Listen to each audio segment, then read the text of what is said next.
लेकिन मजबूरी इंसान नूं बेबस और मजबूर कर देंदी है। तो ये पहले दिन तो भी इन्हां दी यही रिक्वेस्ट सी, 2 साल तो असीं इन्हां दे नाल ही हाँ।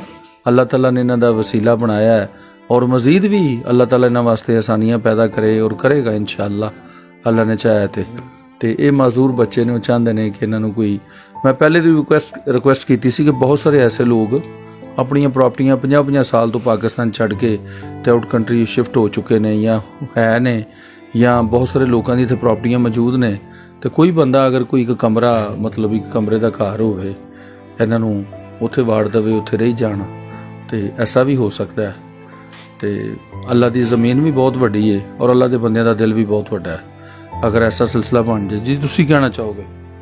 या बस यह बच्चों को वेख के परेशान होईदा है।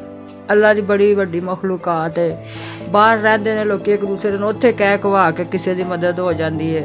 रमजान च मदद कर देते हैं, अगे पिछे भी कर देते हैं। बस बच्चों का टिकाणा बन जाए, सुरखरू हो जाइए।